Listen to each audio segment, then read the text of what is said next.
Hey, everybody. You may have seen this recent viral clip about Father Mike Schmitz and about the idea that men do not need sex. Let's take a look. Can we all talk about Father Mike Schmitz? I showed him to a girlfriend who's not Catholic, and she's like, when's Mass? What about the man needing sex? That's just a cultural narrative that basically says men are like animals and they have to be able to do this sexual thing. Otherwise, they're going to go crazy. And the reality is there's whole vocations that are celibate. And these are virile men, men's men. Some of the most masculine of men I know are priests. We need food. We need air to breathe. We don't need sex. It's a gift of coming together, and it's designed to bring life into the world. I think the sexiest thing about a guy is like their self-control. And my husband has amazing self-control. So after baby number 4, when we started practicing NFP, it was like we couldn't do it sometimes when we wanted to. And that kind of made things a little steamier, like not gonna lie. It's hard on him too, don't get me wrong. People will say, well, oh, do you just do other things for your husband? Now, this was a collage clip of moments from a conversation I had with Christy Horton, my very lovely guest here, a Catholic mom of 6, who's talking about NFP and about abstinence, periodic abstinence in marriage. We talk about chastity. We talk about the priestly vocation and the celibate vocation and a whole host of other topics. And the tweet that went viral leads with this. It says, men do not need sex.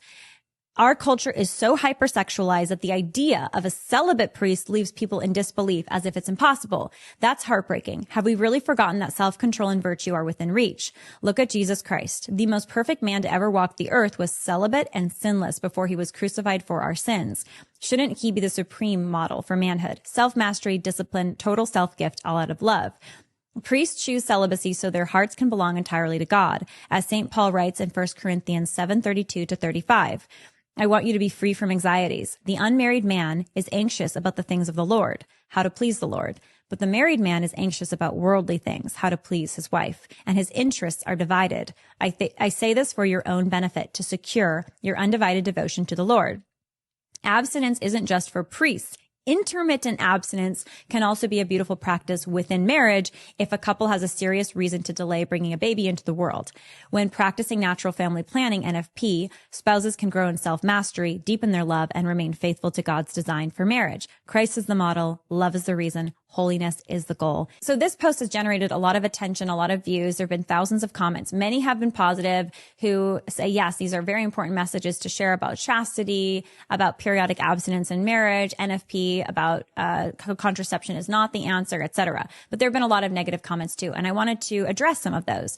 The negative comments seem to be in maybe 3 buckets. One bucket, from what I've seen, is just straight up, just very crass, offensive, angry remarks about women in general, shouldn't be podcasting, or just, very derogatory comments, things like that. Not going to even talk about that because that's just interneting. There are 2 other categories of critique that I've seen. One is about Father Mike Schmitz being included in the clip, and then another one is about the idea that no, men do not need sex. It's not a biological need the way that food, water, air is to breathe, whatever.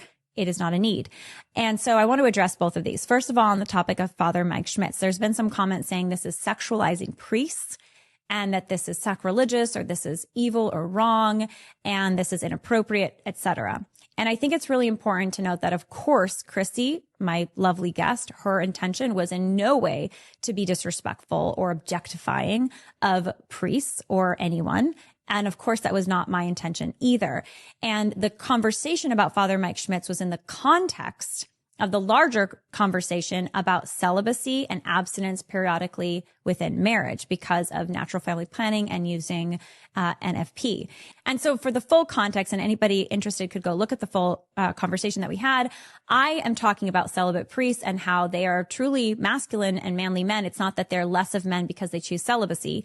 And then Christy says, can we talk about Father Mike Schmitz as a great example of a truly manly, handsome, amazing priest who's out there definitely attracting people to his message through his person, through his personality, through his persona.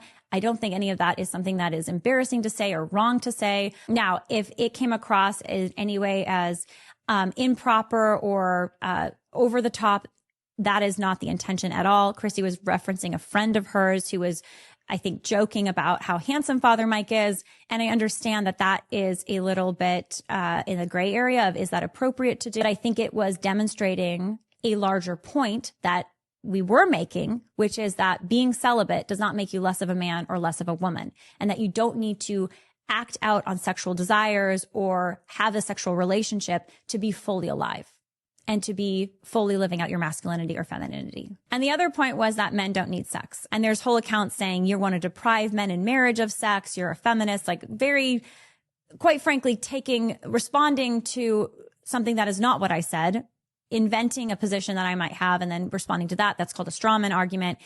When I say men don't need sex, I'm not saying that we shouldn't be celebrating sex in marriage, be very pro-sex in marriage. If you look at my content, you'll see me often referencing the beauty of sex in marriage and the goodness of sex in marriage. But the reality is, in any marriage, there will be periods of time where you'll need to be apart sexually. There'll be postpartum periods for a mom who's just given birth. There'll be sickness, injury, or absence. Maybe someone's on a trip. And then there may be opportunities for practicing NFP because of a serious reason. And that would mean you are abstinent during at least the fertile window that the woman has. This is not something that we should shy away from talking about. This is not something that we should be embarrassed about. We should not say that this means sex is bad or shameful or that we are against sex because we are talking about this or supporting it. And I think an underpinning truth here is that neither men nor women on any given day need to be sexually active or have sex. Imagine if we said that to a single person. Oh, you need to have sex to be happy or to live. That's not true. We're condemning that single person to misery, and it's actually not true. God does not give you a moral path that's miserable that you can't follow. God gives us a moral path that's good for our flourishing. And sex belongs in marriage because sex is deeply unitive. It brings two people together, it bonds them for life, and it's incredibly procreative. It has the power for procreation, and that belongs within a marriage where there's a mother and a father who are married who can raise those children. And so to say that men don't need sex is a fact, as well as women don't need sex is a fact. And saying that does not mean that somehow this podcast or myself support men not and women not coming together in a marriage and having a beautiful, intimate life together. Of course, they should do that. Remember, chastity is not just for people who are unmarried or celibate. Chastity is for married people. And what is chastity? Chastity is about loving the other person and seeing them as a gift, and you yourself are a gift to them instead of I'm going to use you for my sexual pleasure. And so if you're entering marriage as a man or a woman to now I get to have sex whenever I want, however I want, wherever I want, that is not Christian marriage. Christian marriage is about dying to ourselves so we can love the other person. And that might include our passions or our immediate sexual drive or interests. And this doesn't mean we can't have an amazing, full, beautiful sex life with our spouse, but it just means that our sex life should be ordered towards the good of our spouse and not use our spouse. Your sex life is not about your momentary sexual pleasure in that time, right? Your sex life is about loving your spouse and being loved by your spouse. And having that approach, I think, changes everything and is different from what the world's approach is, which is that sex is about my pleasure on my terms when I want it. So that's the distinction here that I think is so important and honestly is so beautiful because it truly makes sex even more amazing and more meaningful. And I said this in the conversation with Christy. I said, here's my hot take.